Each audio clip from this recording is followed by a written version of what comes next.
മുഖ്യൻ പോലും അറിയാതെ മകൾ വീണ വിജയനെ കൊടുക്കാൻ പാർട്ടിക്കുള്ളിൽ നിന്ന് തന്നെ അല്ലെങ്കിൽ മുഖ്യന്റെ വിശ്വസ്തർ തന്നെ ശ്രമിക്കുന്നുണ്ടോ എന്ന സംശയത്തിലാണ് ഇപ്പോൾ പിണറായി വിജയൻ.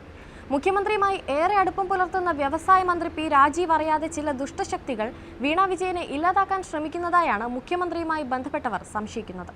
മാസപ്പടി വിവാദത്തിൽ അന്വേഷണം സ്റ്റേ ചെയ്യണമെന്നാവശ്യപ്പെട്ട് KSADC ജസ്റ്റിസ് ദേവൻ രാമചന്ദ്രന്റെ ബെഞ്ചിനെ സമീപിച്ചതാണ് മുഖ്യമന്ത്രിയെ സംശയാലുവാക്കിയത്. എന്താണ് ഹർജിയുടെ പിന്നിലെ ഉദ്ദേശമെന്ന് വ്യവസായ മന്ത്രി അന്വേഷണം തുടങ്ങിയിട്ടുണ്ട്. ദേവൻ രാമചന്ദ്രന്റെ ബെഞ്ചിൽ പോയാൽ എന്ത് സംഭവിക്കുമെന്ന് നന്നായി അറിയുന്നവരാണ് ഇങ്ങനെയൊരു കൃത്യത്തിന് മുൻകൈയെടുത്തത്. ഓരോ കേസും ഹൈക്കോടതിയിൽ ഫയൽ ചെയ്യുമ്പോൾ തന്നെ ബെഞ്ച് മനസ്സിലാക്കാൻ കഴിയും. അടുത്ത തവണ ഹർജി പരിഗണിക്കുമ്പോൾ തന്നെ പിണറായി വിജയന്റെ മകളുടെ കാര്യത്തിൽ തീരുമാനമാകുമെന്നാണ് നിയമവിദഗ്ധർ ചൂണ്ടിക്കാട്ടുന്നത്. മുഖ്യമന്ത്രിയുടെയും സർക്കാരിന്റെയും കൊള്ളരുതായ്മകൾ കേരള ഹൈക്കോടതിയിൽ നിരന്തരം ചോദ്യം ചെയ്യുന്ന ജസ്റ്റിസ് ദേവൻ രാമചന്ദ്രന്റെ ബെഞ്ചിന് മുന്നിൽ നിന്ന് വിയർക്കുകയാണ് ഇപ്പോൾ സർക്കാർ. സീസറിന്റെ ഭാര്യ വിശുദ്ധിയായിരിക്കണമെന്ന് ദേവൻ രാമചന്ദ്രൻ പറഞ്ഞാൽ പിണറായിയുടെ പണി കഴിയും. ചുരുക്കത്തിൽ വീണയ്ക്കെതിരായാണ് സർക്കാർ സ്ഥാപനത്തിന്റെ വാദം. എക്സാലോജിക്ക് വീണ്ടും ഉയർത്തുന്നത് രാഷ്ട്രീയ പ്രേരിതമാണെന്നും തിരഞ്ഞെടുപ്പ് അടുത്തു വന്നതോടെ മുഖ്യമന്ത്രിയുടെ പേര് വലിച്ചിഴയ്ക്കാനാണ് നീക്കമെന്നും CPM സംസ്ഥാന സെക്രട്ടറി MV ഗോവിന്ദൻ പറഞ്ഞിരുന്നു.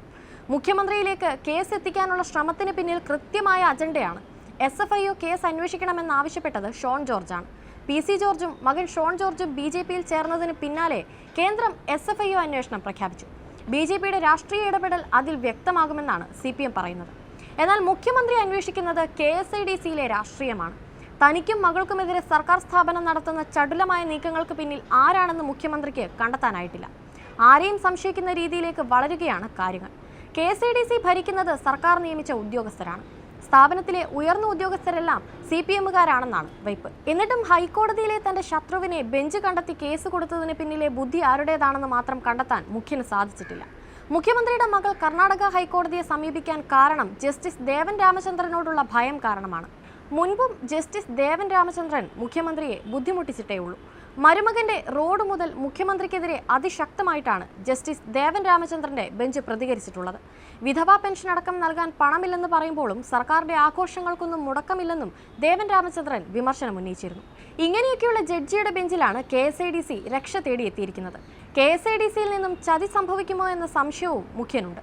അങ്ങനെ വന്നാൽ കേരള ഹൈക്കോടതിയിൽ നിന്നും ഉണ്ടാകുന്നത് വൻ തിരിച്ചടിയായിരിക്കും.